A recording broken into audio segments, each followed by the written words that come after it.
अस्सलाम वालेकुम जी। उम्मीद शहर के जो CEO हैं, चेयरमैन हैं, फाउंडर हैं सर ज़ीशान साहब, उनके साथ सफ़र का जो है वो मौका मिला है और यकीनन मैं समझता हूँ कि ये सफ़र तो वसीला ज़फ़र बनेगा ही, ज़रूर बनेगा, क्योंकि इतनी नस्तालिक शख्सियात जो है ना उनके दरमियान में आज मौजूद हूँ। तो उम्मीद शहर जो है इसका नाम बज़ाते ख़ुद एक बहुत बड़ा पैगाम लिए हुए है। सर ज़ीशान साहब, आप प्लीज़ हमें बताएंगे, हमें गाइड करेंगे कि उम्मीद शहर का ऑब्जेक्टिव, इसका मकसद क्या है? सबसे पहले तो बहुत शुक्रिया, आपने इस सफ़र को अपने लिए भी दूसरे लोगों के लिए भी मालूमात पहुंचाने का ज़रिया बना रहे हैं। तहरीक का सबब बनेगी आपकी वीडियो, उम्मीद है जो लोग वाकई ख़ुद को बदलना चाहते हैं। तो सिंपल ज़िंदगी के अंदर ना दो चीज़ें हैं। एक ये कि आपकी ज़िंदगी स्मूथ जा रही है, मतलब हर की ज़िंदगी की नॉर्मल, कोई टेंशन नहीं है, पेरेंट्स की तरफ से बड़ी सपोर्ट होती है, तो वो नॉर्मल चल रहे होते हैं, उनकी ज़िंदगी के अंदर कोई बहुत बड़ा इनकलाब नहीं आता। और दूसरे वो लोग होते हैं जिनकी ज़िंदगी परेशानियों, मसाइल का शिकार होती है। अब उसके अंदर भी आगे दो कैटेगरीज बनती हैं, या तो इंसान बिल्कुल ही रह जाता है पीछे, डीमोटिवेट हो जाता है।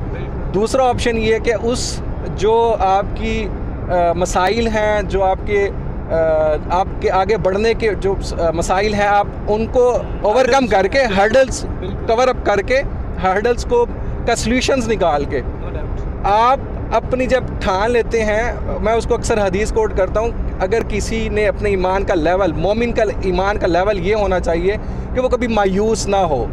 वो जब भी उसकी ज़िंदगी के अंदर मसाइल आएँ तो वो अल्लाह पाक की तरफ से नेमत समझे कि अल्लाह पाक मुझे किसी बड़े मकसद के लिए तैयार कर रहा है। तो मेरी लाइफ के अंदर एजुकेशन के वाले से मैं अक्सर बताता हूँ कि मसला आया, पहले सेमेस्टर की फ़ीस पे की थी, दूसरे की नहीं थी मेरे पास, तो वो मुझे उस चीज़ ने, जब फिर मुझे स्कॉलरशिप मिला, होप मिली, तो मुझे लगा कि मेरे जैसे बहुत सारे ज़ीशान होंगे ज़िंदगी में जिनको सिर्फ एक स्कॉलरशिप चाहिए होगा।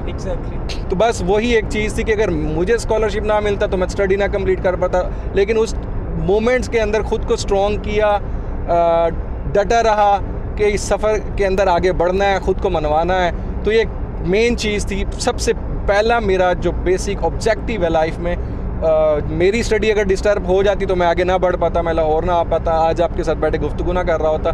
तो मैं चाह रहा हूँ मेरे जैसे बहुत सारे पाकिस्तान के अंदर ज़ीशान होंगे जिनके लिए मैं काम करना चाहता हूँ। मतलब कि आपका मकसद यही है कि तालीम सब के लिए जो ख्वाब है इसको ताबीर दी जाए। बिल्कुल, देखें जितने बड़े बड़े इनकलाब आते हैं तो उसके अंदर सबसे ज़्यादा इम्पोर्टेंट रोल तालीम का होता है, और मैं उसी के ऊपर काम करना चाह रहा हूँ। अगर उस तालीम ने मुझे यहाँ पे एक अच्छी जॉब दी है, मुझे अच्छे लोगों के साथ बैठने का मौका दिया है, मुझे आप जैसे लोगों को के साथ गुफ्तगू करने का मौका दिया है, ठीक है, आप जैसे अच्छे लोग मेरे साथ बैठते हैं, मैं आप लोगों के साथ बैठ के फ़ख्र महसूस करता हूँ, तो ये एक तालीम ही है जो शऊर देती है और अच्छे लोगों का साथ देती है। तो और इसी को मैं यहाँ करना चाह रहा हूँ, तालीम सब के लिए, ये मेरा ऑब्जेक्टिव है ज़िंदगी का, और इंशाल्लाह इसके ऊपर बहुत ज़्यादा। बहुत शुक्रिया ज़ीशान साहब। तो ज़ीशान साहब ने जो है वो, अगर इस बात को मैं कंक्लूड करूं कि उम्मीद शहर का जो ऑब्जेक्टिव है वो ये है कि एक ख्वाब देखा गया है तालीम सब के लिए, और इस ख्वाब की ताबीर जो है उसको पूरा करने के लिए ज़ीशान साहब जो हैं वो क्या कहते हैं कि तमाम जो कश्तियाँ जला के मैदान अमल में निकल पड़े हैं। और मैं आप सब लोगों से भी यही रिक्वेस्ट करूंगा कि इस ख्वाब की ताबीर में, इस बहुत बड़े कारवान का आप लोग भी हिस्सा बने, और इस ख्वाब को जल्द अज जल्द है वो अमली जामा पहनाने के लिए हम सब लोग जो हैं वो रवां दवां रहें। और जिस तरह बकौल शायर के, मैं अकेला ही चला था बजानिबे मंजिल, लोग मिलते गए और कारवां बनता गया। बहुत शुक्रिया जी।